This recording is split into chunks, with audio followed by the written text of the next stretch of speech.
নারীদের পিছিয়ে রেখে দেশ এগিয়ে নেওয়া সম্ভব নয় বলে মন্তব্য করেছেন বিএনপির চেয়ারম্যান তারেক রহমান।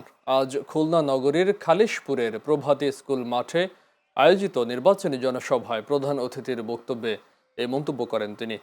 এ সময় বাংলাদেশ জামায়াতে ইসলামীর আমির ডাক্তার শফিকুর রহমানের এক্স হ্যান্ডেল আইডি হ্যাক নিয়ে মিথ্যাচার করছেন বলেও অভিযোগ করেন বিএনপি চেয়ারম্যান তারেক রহমান। নির্বাচনী প্রচারণায় বিএনপি চেয়ারম্যান তারেক রহমান আজ খুলনা ও যশোর সফর করছেন। খুলনার জনসভা শেষে তিনি যশোরের প্রথমবারের মতো জনসভায় বক্তব্য রাখেন। দীর্ঘ বিরতির পর তার এই সফরকে ঘিরে দক্ষিণ পশ্চিমাঞ্চলে উচ্ছ্বসিত বিএনপির নেতাকর্মীরা। জনসভায় অনেকেই এসেছেন ধানের শীষ নিয়ে। এছাড়া কারো কারো হাতে তারেক রহমানের ছবি ও কারো হাতে জাতীয় পতাকা ছিল। সকালের মধ্যেই কানায় কানায় পরিপূর্ণ হয়ে ওঠে সমাবেশ স্থল। এদিকে বিএনপি চেয়ারম্যানের সফর ঘিরে কয়েক স্তরের নিরাপত্তা ব্যবস্থা নিয়েছে আইন শৃঙ্খলা রক্ষাকারী বাহিনী। এই নিরাপত্তা ব্যবস্থায় পোশাকধারী পুলিশের পাশাপাশি গোয়েন্দা পুলিশও কাজ করছে।